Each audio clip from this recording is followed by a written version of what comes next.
This is Trend Following Radio, where great thinking comes alive.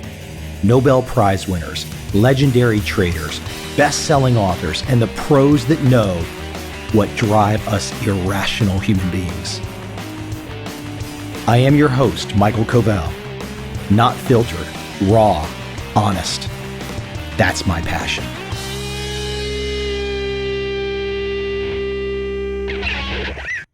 Let me put it out there boldly and bluntly. If you have never failed, you have never done a fucking thing in your life. Absolutely guaranteed, period.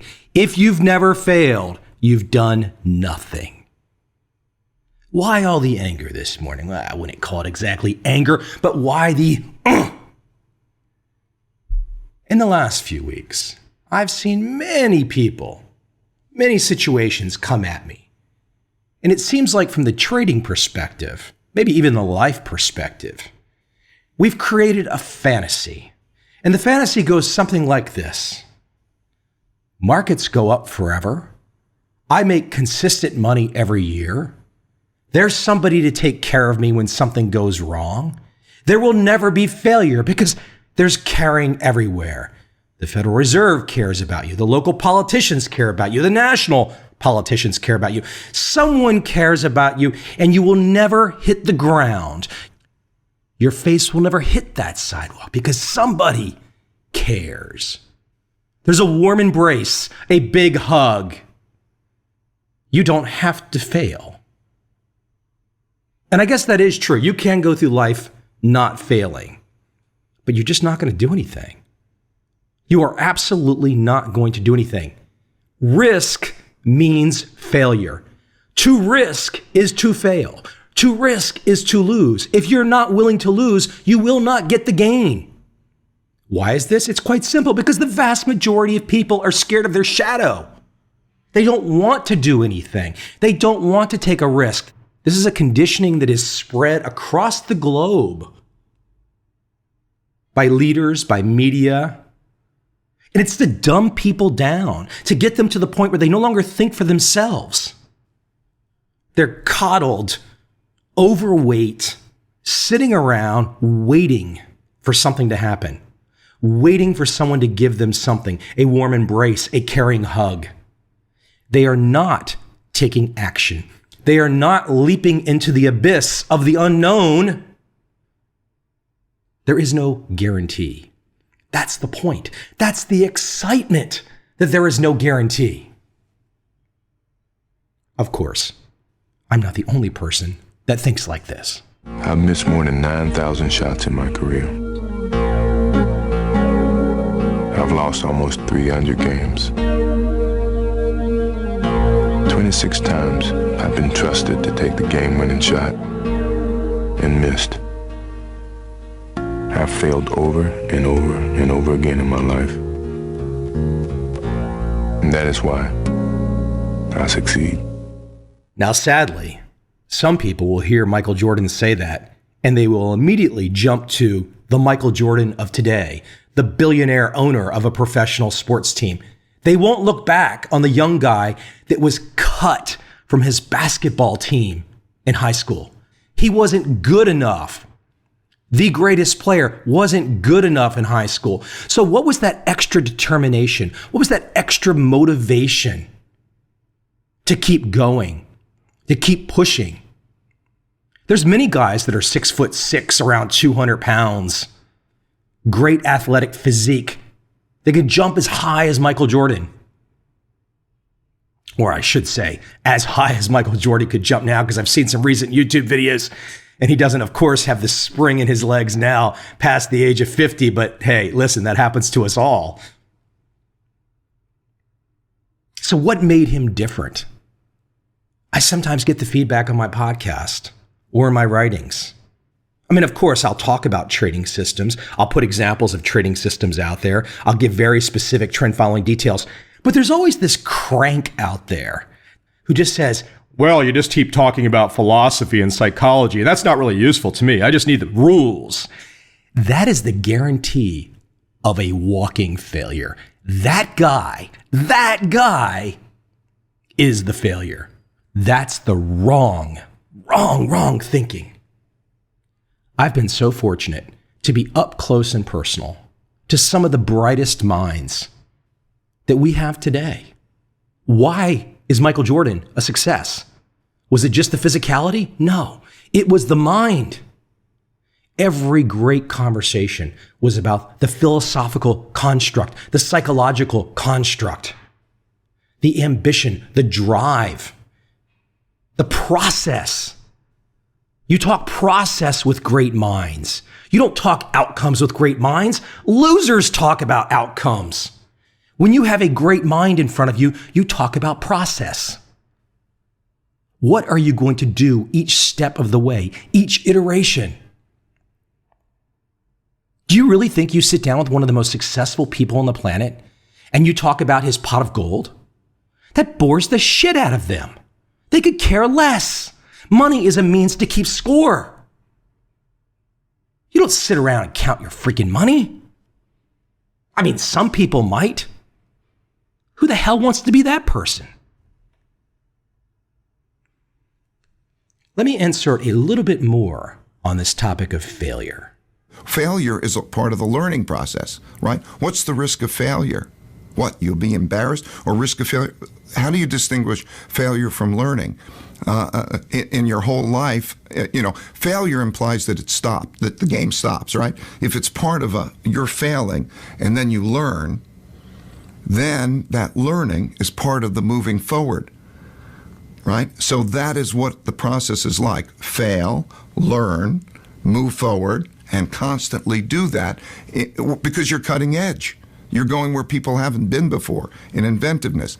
That's exciting to those people. So that's a different kind of approach to life, right? It's a different way of being. For those that did not recognize the voice, that was a man named Ray Dalio, who runs one of the largest funds in the world, Bridgewater. I think Ray Dalio has some fantastic philosophical constructs, some fantastic psychological constructs, and connecting failure to learning. If you want to learn, you will fail. Even think back to as a kid, when you first approach a subject, there's that indecision, there's that uncertainty. Do I know what this really means? That is failure. And then you overcome if you're persistent, if you are tenacious. Now, if you're not, you're just a fucking loser and you march through life watching assorted financial TV channels with cable prognosticators telling you that when you elect such and such who's on the screen promising you everything, that your life will be a panacea and all your wildest dreams will come true by simply electing the boob on the screen. Yeah, that's not exactly how it works. Building off Ray Dalio, I want to take it to a really solid punch in the gut. J.K. Rowling of Harry Potter fame smacks down, a complete right cross kick in the balls to a Harvard graduating class. The fact that you are graduating from Harvard suggests that you are not very well acquainted with failure. You might be driven by a fear of failure quite as much as a desire for success. Indeed, your conception of failure might not be too far removed from the average person's idea of success. So high have you already flown. Ultimately, we all have to decide for ourselves what constitutes failure. But the world is quite eager to give you a set of criteria if you let it.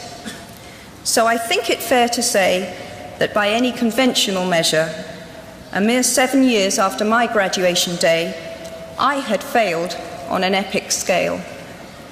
An exceptionally short-lived marriage had imploded, and I was jobless, a lone parent, and as poor as it is possible to be in modern Britain without being homeless. The fears that my parents had had for me and that I had had for myself had both come to pass. And by every usual standard, I was the biggest failure I knew. Now, I'm not going to stand here and tell you that failure is fun. That period of my life was a dark one, and I had no idea that there was going to be what the press has since represented as a kind of fairy tale resolution. I had no idea then how far the tunnel extended, and for a long time, any light at the end of it was a hope rather than a reality.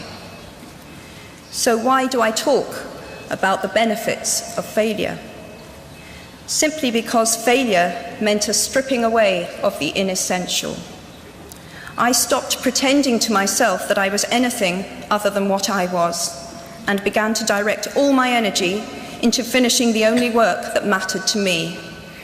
Had I really succeeded at anything else, I might never have found the determination to succeed in the one arena where I believed I truly belonged. I was set free because my greatest fear had been realized, and I was still alive, and I still had a daughter whom I adored, and I had an old typewriter and a big idea. And so rock bottom became the solid foundation on which I rebuilt my life. You might never fail on the scale I did, but some failure in life is inevitable. It is impossible to live without failing at something, unless you live so cautiously that you might as well not have lived at all, in which case you fail by default. Failure gave me an inner security that I had never attained by passing examinations. Failure taught me things about myself that I could have learned no other way. I discovered that I had a strong will and more discipline than I had suspected. I also found out that I had friends whose value was truly above the price of rubies. The knowledge that you have emerged wiser and stronger from setbacks means that you are, ever after, secure in your ability to survive. You will never truly know yourself or the strength of your relationships until both have been tested by adversity. Such knowledge is a true gift, for all that it is painfully won, and it has been worth more than any qualification I ever earned. So given a time turner, I would tell my 21-year-old self that personal happiness lies in knowing that life is not a checklist of acquisition or achievement. Your qualifications, your CV, are not your life, though you will meet many people of my age and older who confuse the two. Life is difficult and complicated and beyond anyone's total control, and the humility to know that will enable you to survive its vicissitudes. I love her comment about the CV. Is it fair to say that if you have a CV past a certain age, you have failed? Or in 2015, and we always have to remember there's a continuum here. So whatever experience you might have had 10 years ago, 20 years ago, or 30 years ago, the 20-year-old today is experiencing something we did not. Information overload, but information access unparalleled. So just maybe today, a CV in general is failure because you're permission seeking. You want someone to anoint you. You want someone to bless you, to put their palm on your forehead and tell you that you're okay. Now that's great, but guess what? You're going to die. So you might as well make something of yourself. I love those clips from Jordan to Dalio to Rowling. Just fantastic bits of insight. And if we look at markets today, you can start to feel failure brewing. After a long stretch of government manipulation, a long stretch of engineering, Mr. Volatility is back with a passion. Downward moves from all-time highs are back.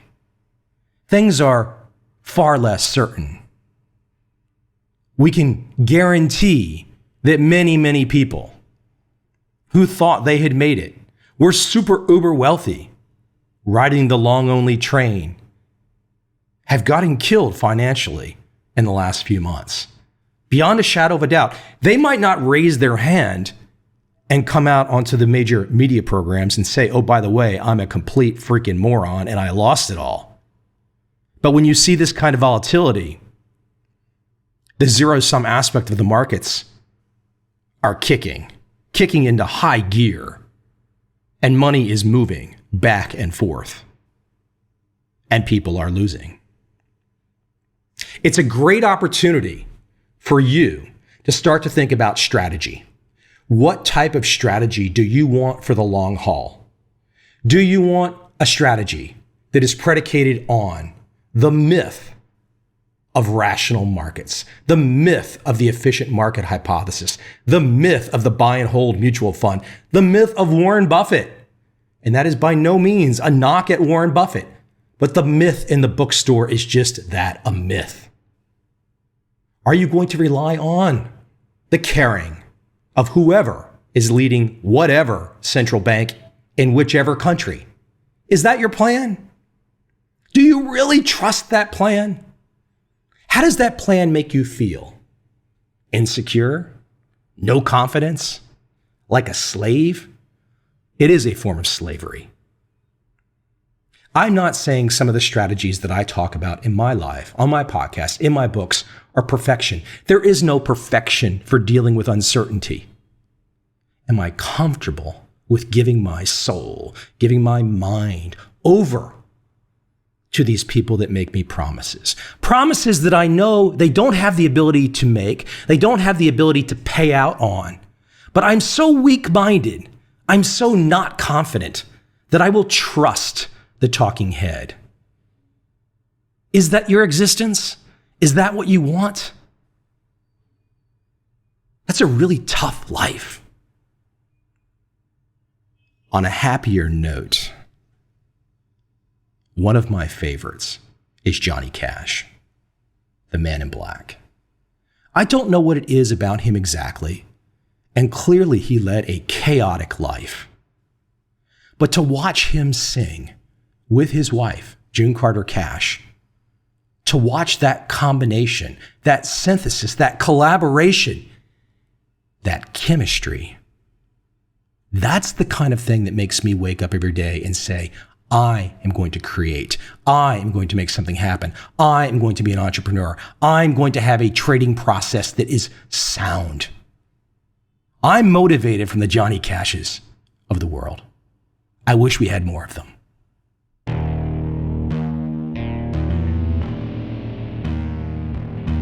I see a time when those awake will understand how to make money in up, down, and surprise markets.